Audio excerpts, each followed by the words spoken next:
Hi, I'm Niveditha.indrajit, and I am in conversation with Dr. Sanjeev Padmanabhan, my dear friend, doctor, and magician. So, when I talk magic, people say, "What magic? It doesn't exist." And there are people who like linearly talk about this will happen, and that will happen, and that will happen, and there is a plan, and there is the strategy, and all that. But I would like to introduce the world that this magic can exist and the linearity can exist, and you can use both and be the alchemist of the reality. So, welcome, Sanjeev. Did you always want to be a magician?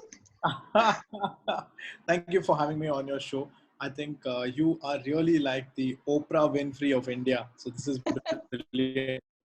Thank you. Thank you for that. I hope there's no Oprah is not listening. I hope she does. So what was the question again? What were you asking about? Were you always planning to be a magician that you are? No.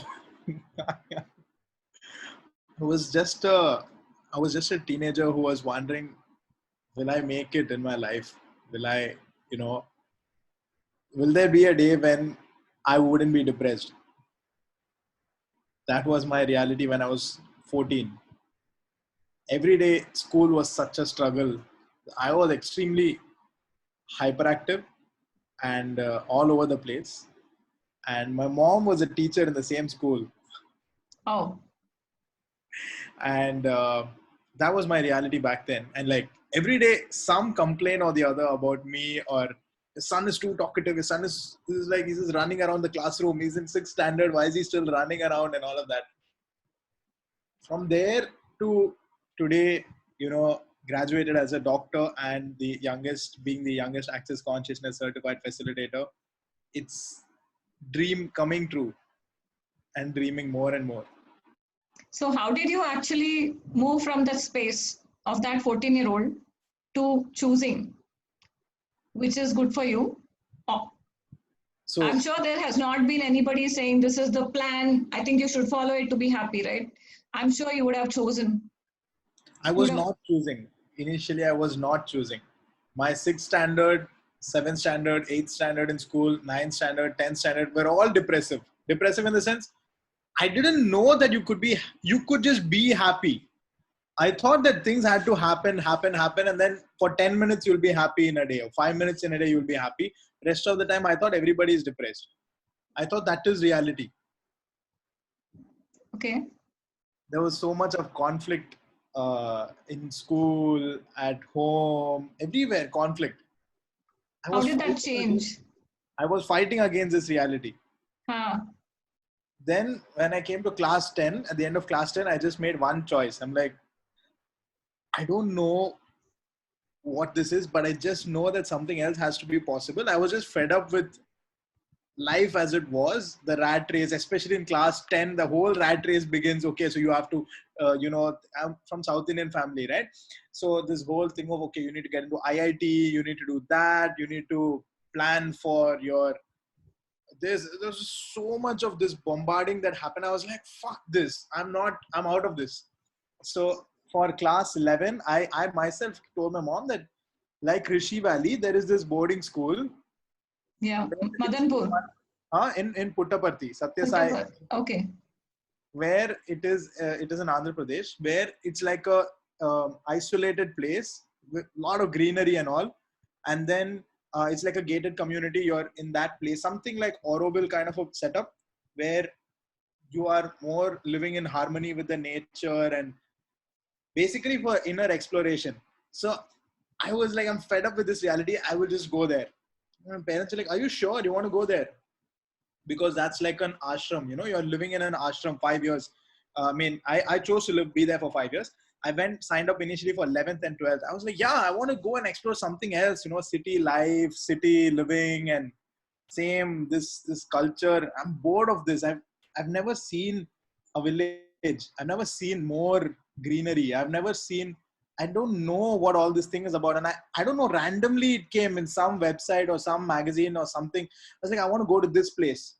Mom was like, okay, go. That one choice was the turning point in my whole life where it all started becoming an inward exploration. So you went there for high school and then you continued for graduation over Yeah, there? I went there for class 11 and class 12. Hmm. The place was such that there were no phones, no computers, no internet. Imagine, living in such a place. But there were a lot of books and there was a library. So my target was I'm here for 2 years and I'm going to finish this library. So there was a small library there, and my every day I would go and just read some book or the other and sit by myself, just reflect on what I read. And the system over there was like you have to wake up at 5 o'clock in the morning and you have to like go jogging around the whole campus. Uh, and then you get to play all the sports and everything. The only forms of entertainment was library, reading books, and playing sports. Those were the only Hmm. two forms of entertainment apart from studying and doing prayers and everything. We had to do a lot of prayers and everything every day. So all of that was there. It created such an ambience of change for me. I was just happy that it was a different atmosphere, and I was so happy. My parents would call, like you'd get a chance to call your parents, like no phones, right? There would be like hostel phone, like once in 2 weeks or something. You get to call. I wouldn't call also. Parents will get worried. I'll call once in 2 months or something, and they'll be like, "Why aren't you calling? Are you homesick?" I'm like, "No, I'm not homesick. Don't come here. I'm very happy here." Like that. But that was the other extreme, right? I went to the other extreme. I was reading Living with Himalayan Masters and I was reading autobiography of Yogi, and I was like, okay, I want to be like that. I want to escape from this reality. I want to run away from this reality. Hmm. And then kind of found a mid ground after that. After 11th, 12th, I did my BSc. And then I got this desire to become a doctor. So so I was like, I want to become a doctor, and I don't know how. That was the first miracle that got created in my life, because that was the first time that I just spoke to the universe. First time, just like that. I don't know how this will happen. I don't know what I have to do. I don't know, what is going to take. I don't know if it will be possible, but I desire this. I want to become a doctor, and I want to get a medical seat somehow. You won't believe it was like uh, after that, through some miraculous way, I found myself in Mumbai in a medical college. What had happened in between was somehow I wrote an email to the president of a medical college saying, I want to have 5 minutes with you. I want to tell you about a vision that I have for the world of medicine. I didn't expect a reply. He said, but the very next day, I got an email saying, when can you come to Mumbai? Earliest. I said, tomorrow. So I took the next flight.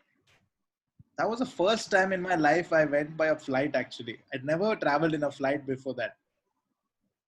First time took a flight with my dad, went to Mumbai from Chennai,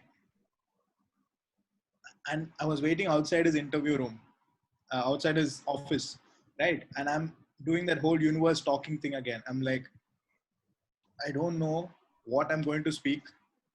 I don't know why I'm here, but I know that this is a possibility.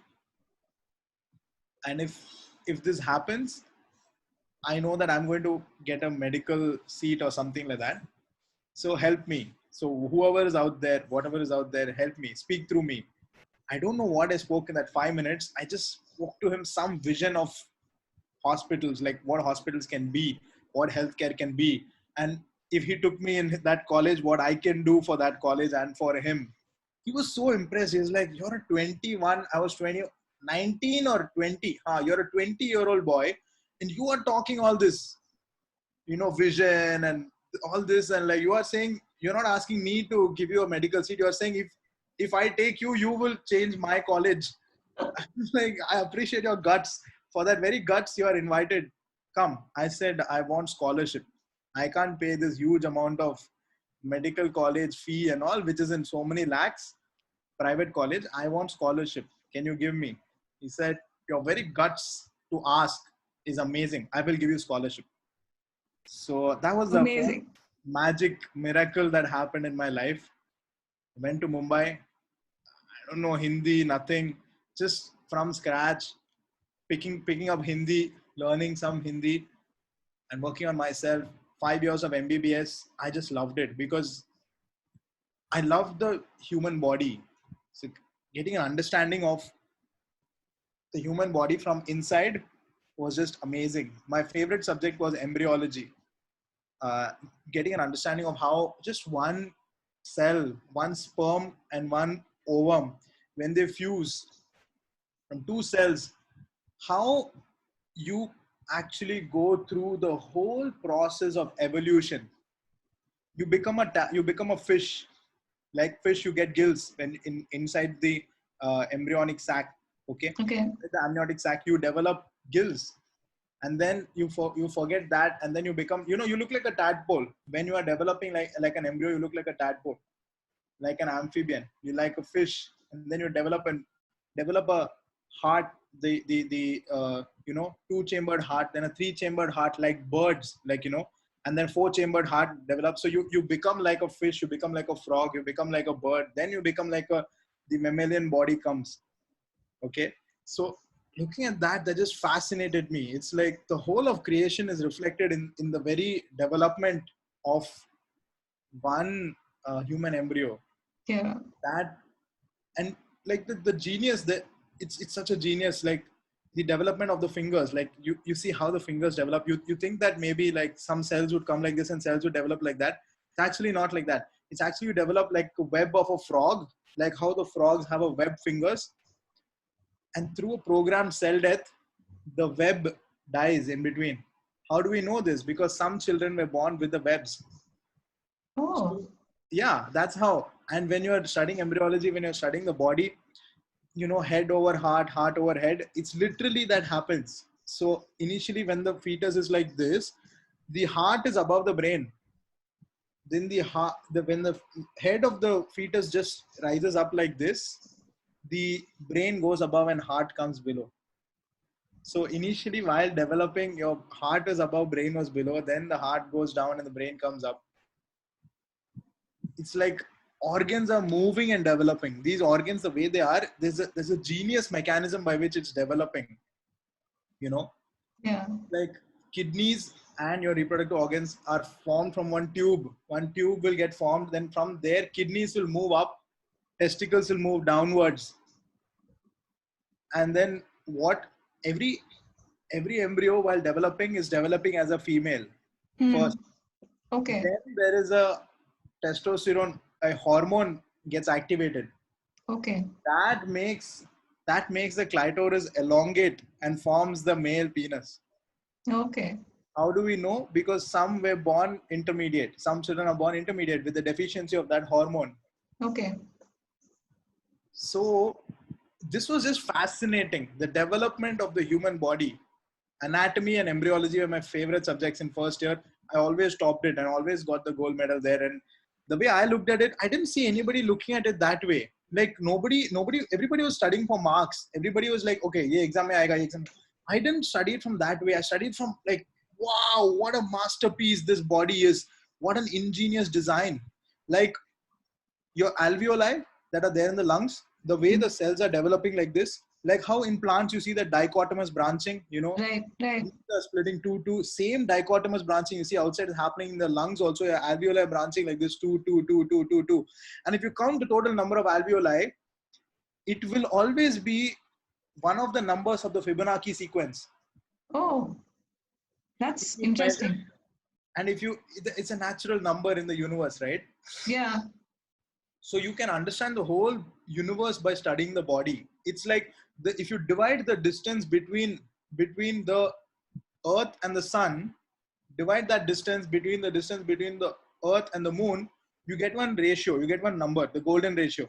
It is Yeah. the same it is the same ratio, same number, that is the number that you will get if you divide the length between your head to toe when you're standing divided by your Mm-hmm. arm span. Same Oh, number you'll get. The same number divided by when you study, when you the divide the face. distance, yeah, in your face, the distance between your nose and your eyes divided by the distance between the two eyes, same that number, that constant, that. So there is this, it's almost as if there is one irony to this.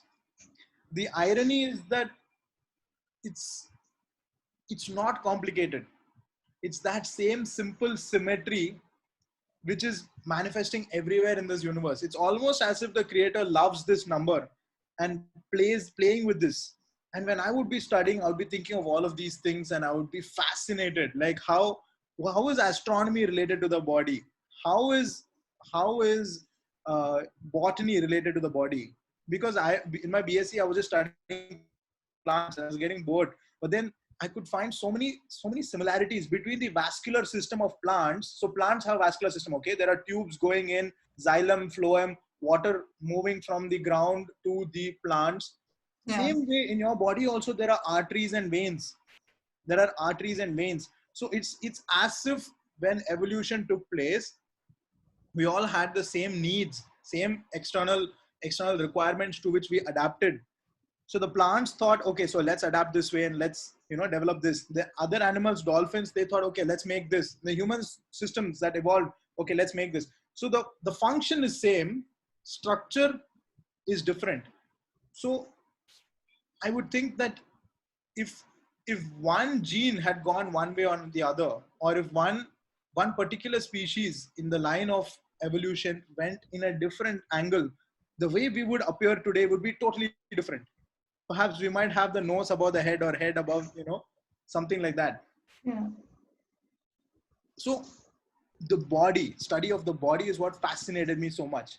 And then I came to my third year of MBBS, fourth year of MBBS, where suddenly it became very clinical. This fascinating study stopped in third year of medicine and in second year of medicine, and third year and fourth year was all clinical. If this disease, we have to give this drug, this disease, this drug, this disease, this drug, this disease. Suddenly the fascination stopped. Suddenly it became about fixing the body. And I was like, where did, in the first year in MBBS and second year of MBBS, where we are studying it as a study, looking at the body as a study, where did that stop? The moment I came to my third year and fourth year of MBBS, it became clinical. I know everybody loves clinical, but I didn't enjoy clinical. I wanted, suddenly the fascination went away. Something was missing. Some element was missing. The Okay. holistic approach was missing. Hmm. And when I saw the patients in the hospital, they were not 100% satisfied. They were getting medications. Doctors are taking care of them. Why are they not happy? Then I spoke to some of them. They're like, what are you missing? I frankly asked them, why are you not happy in this hospital? Is the hospital not good? Is the infrastructure not good? Is the doctor not good? Is the medicine not okay? Why are you not happy? He said, you're treating my disease, yes, but something is missing. I don't feel happy. And you guys, you doctors, you can't give me happiness. I was blown. That day I went to my hostel room and I felt like taking my textbooks and throwing it away. If I can't give my patient happiness, why the fuck am I studying medicine? Like, what am I doing? Like, I just, one fine day, I just questioned my very existence. And that day I called one of my friends and I was like, I spoke very existential stuff to him. My friend was like, I think you have to explore this whole, healing world that's there. I was like, what is healing world? He said, many of these faith healers and all are there, Reiki masters, pranic healers. I was like, yeah, where are they? Where can I meet these people? He said, one workshop is happening. Why don't you go? I said, okay, cool. So first workshop I went was hypnotherapy, level 1 of ACA. For the first time I Yuvraj, said, yeah, they had a holistic approach to the body. They were not treating just the body as something to fix. They were not treating diseases. They spoke about the mind. In my whole medical college, nobody spoke about the mind. Neither in my spiritual college. I was in the ashram. They spoke about mind and everything, but not in this pragmatic approach. Not yeah. in a way that, somatic approach, somatization. That fascinated me. I was like, if I could deliver this to my patients, that guy, who that patient who told me you cannot give me happiness, Salah, I'll go to him and I will, give him this gyan and, see what happens. So I went again to my patients and I spoke to them from this angle. I talked to that guy in that ward who was chronic. He was one of chronic patients. So I was like, how does it make you feel? How does your disease make you feel and all? Asking such questions. He was like, आप psychiatrist है क्या? I was like, नहीं, मैं psychiatrist नहीं, मैं medical student है, but मैं जानना चाहता हूँ. I would like to know what do you feel about this disease and what emotions you have in your body and where in your body are you having these emotions and all. And then that guy suddenly, he started acknowledging something, that this doctor is different. And then I worked with him, just started working with that patient, and something shifted for that guy, and he smiled for the first time. Then he was like, abhi manta hu ki, now I agree, you can help us get happiness also. Then I was like, yes, this is what I want to do. This is what I want to do in my life, you know. Then I start going for more workshops. So Monday to Friday college, Saturday Sunday workshop. Monday to Friday college, Saturday Sunday workshop. Every Saturday Sunday, one workshop or the other. This whole exploration started. I started learning Reiki, a little bit of pranic healing, and started learning something. What else did I learn? NLP. I became a neuro linguistic programming coach. It was amazing, and I became a youngest NLP coach. Then I went and explored something else, chakra healing. It was phenomenal. It was fantastic. It made sense to me because I'm a champion of anatomy, right? So I knew exactly so which chakra is where and how it will affect the organ system, what it will cause, everything. It was beautiful. Then uh, access consciousness happened. I would say it happened because it just blew my mind. It just hit me. Initially, when I went to my first bars class, I didn't understand anything. But then I read the book. I read the book, Divorceless Relationships. I was having a breakup, and that same friend, I called that guy and I was like, what do I do? He said, maybe read a book. Then I was like, which book? He said, I don't know, Google it. So I searched on Google, books to read after breakup. One of the books came, Divorceless Relationship, Gary Douglas. So I was like, okay, sounds familiar. Somewhere I've heard in bars class. So I read that whole book in one night. And then I was like, this makes so much sense. We are divorcing parts of ourselves in relationships, and this information is so crucial. Then I read another book, Being You, Changing the World. And I was like, oh my God, you can, like, there is some meaning to all of this, to all of this consciousness. And then I was like, wow, this is brilliant. I need to learn more. I need to explore more. So like that, I went to, long story short, foundation class happened of access consciousness. Then I went for a BU class of access consciousness. And then I was fascinated by Dr. Dane. How I became certified facilitator, how I went for CF training is another story. So like that, it happened. So what's the story? Which story? The CF story. CF story. Okay. So I was at the I Am Beauty class with Sarah and Cassie when they had come to India. Bangalore. Yeah, in Mumbai. Oh, okay. I Am Beauty at Mumbai. Then somebody had drawn a painting of Dr. Dane, and they gave that painting to Sarah, and they said, Sarah, can you please give this to Dr. Dane? She said, sure. And I was in the hosting team. So I went to drop Sarah at the airport. And I went to the airport. She took the painting and she gave it to me. And she said, you bring this to Australia, to Noosa, because I'm not able to check this in. You are bringing this painting to Australia, Noosa. I was like, what's in Noosa? She said, CF training. I was like, I have to bring this painting to CF training. Okay, sure.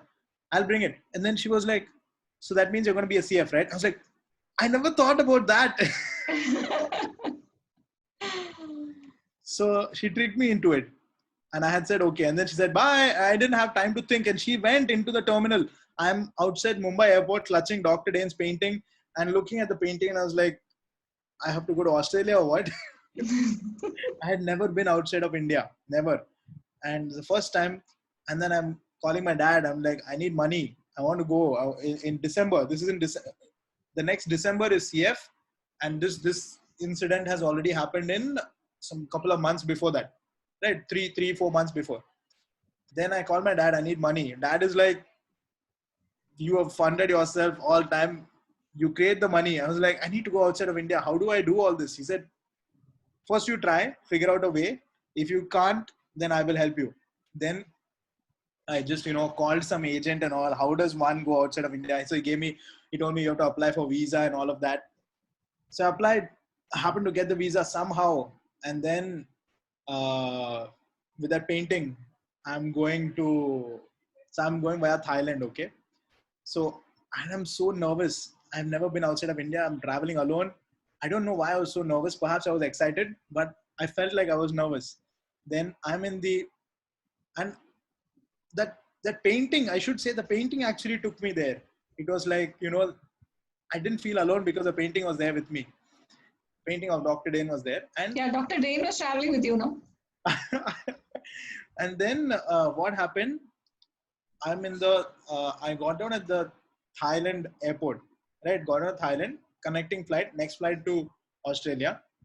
Then I went into this store, exploring everything. I always wanted to experience Thai massage. Okay, so I went to this massage massage place in Thailand.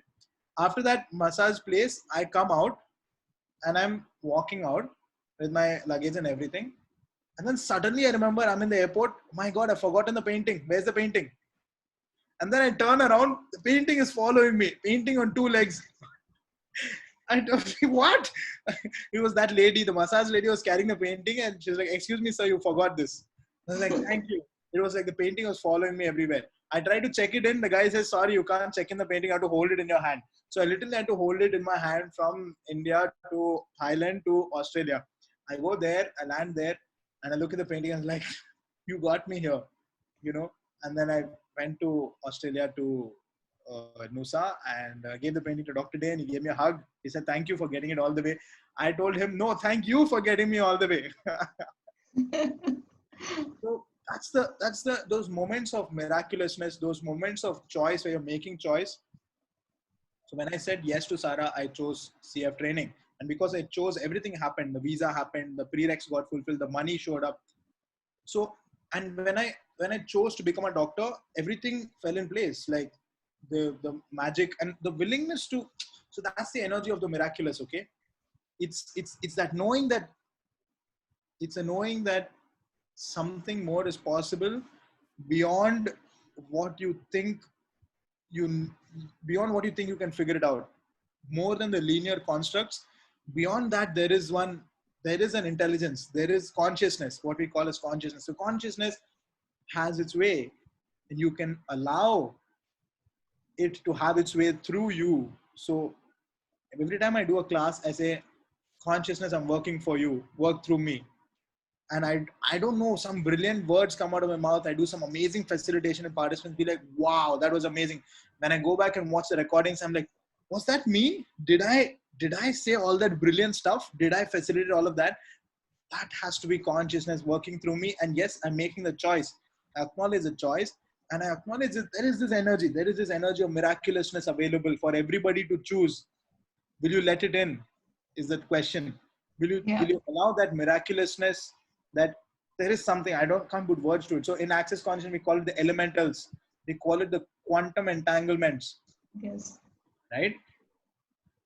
That is available for everybody to choose.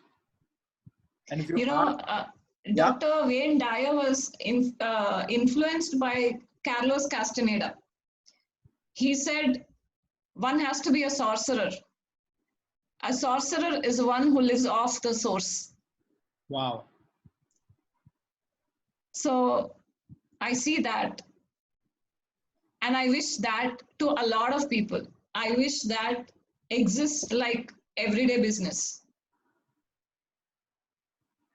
So what can we do to make that happen? I think just today I was reading the book, so I'm facilitating the book club called Salon de Femme. In the book, there is this chapter 11 for all those who want to read. Chapter 12 for all those who want to read it. In this chapter, Gary Douglas, he talks about every time you ask a question, you are engaging with this thing, what I just said, called the quantum entanglements. He said these quantum entanglements are like the string, like how in string theory, Stephen Hawking says there are energetic strings vibrating throughout this universe. He says they are strings of consciousness. Quantum entanglements are strings of consciousness. And every time you ask a question, it opens up doorways, rearranges the molecules of the universe to open up possibilities for you which you did not think exists. And now when you step into those doorways, when you choose one possibility, more possibilities open up for you by asking questions. So I would say you, and the way to have more magic and more miracle in life, I would say, is by, as Dr. Dane says in his book called Magic, is by acknowledging the miracles you've already created. So acknowledge every tiny little miracle that you're creating on a daily basis. You think of a song, that song appears on TV. You think of a friend, that friend calls you immediately. You know, you're asking for money, that amount shows up for you. Those all are miracles. You know, you had an accident, you recovered, you're walking today. You're a walking miracle, Yep. right? So Choice creates. yeah, if we start acknowledging each one of these miracles that we have already created, then perhaps creating bigger miracles is a piece of cake. Right. So what else would you like to create? What other possibilities of the future that you see that if we have a conversation will get created? Okay, awesome. So I remember telling Niveditha, you know what? I read that if two people talk about something, a new reality gets created. So we should talk about possibilities. Yeah. So uh, here's what I have, you know, it's like a vision. Okay, so I have spoken to doctors, and many doctors trash the healing community. They're like, all this energy work and faith healing is bullshit. And then I talk to healers, and they say stuff like, oh, all you doctors just want to loot the money, and you know, doctor and all is techie reality. And I'm like, fuck both of you. That's not true. Not all doctors are here to loot people, and not faith healers are here to loot people. You got to look at, see, when people say consciousness includes everything, judges nothing, they're not walking the talk. It frustrates me, it pisses me off. And like, when you say consciousness includes everything, it includes everything. It includes medicine. And when you're wanting the best for your patient, it includes energetic healing also. It includes the patient's emotional well-being, mental well-being, spiritual well-being also. If you're a good doctor, you want you're interested in your patient's spiritual well-being and mental well-being. If you're a good healer, you are interested in your patient's, your client's medical fitness also. So if a healer or a therapist is saying, you know, forget all allopathy, it's all trash, I will say you are trash. And if a doctor says, oh, all this healing, everything is bullshit, I will say, no, you are bullshit. And I can see very clearly that there is a synergy that's possible. What if you looked at trying to get the best of both worlds? What if Yeah. you invited a different possibility where you look at the patient's body? What does this body require? If this body requires a surgery, damn it, do a surgery. You know, if the patient's body is asking for a surgery, you do a surgery. If the patient's body is asking for maybe a body process, maybe running bars, maybe energy healing, maybe exercise, then that's what it requires. So it's up to the body, and the body doesn't have a point of view. So the vision, the invitation is to have the best of both, to have the willingness for healers and therapists to receive doctors, and the willingness of doctors to receive alternative therapies. And my dream hospital would be one where, you know, if I was a patient, I would walk into a hospital and I would like to be checked by a doctor who's working along with a Reiki healer or a pranic healer, or who's working along with a person who's doing access body process or whatever. This is actually happening. This is happening in China. In Beijing, there is a hospital uh, where they do only energy healing, and they're using diagnostic tools of modern medicine for diagnosis. Modern medicine is the best for diagnosis. Okay, you Yeah. can't argue with me on that. So they are using ultrasound, and while using ultrasound probe on the bladder, they're looking at a bladder cancer on the screen. And these energy healers, Reiki, two pranic healers and one Reiki master, they're doing this energy work on that person. And on the screen, it's there on YouTube, this video is there. On the screen, the tumor, bladder cancer, is regressing, size is regressing. They live able to track it. So it's happening. Yeah. So that, when I saw that, I was like, wow, such hospitals already there. What would it take for such hospitals to show up in India also? What would it take for this to become a working model? It's Yeah.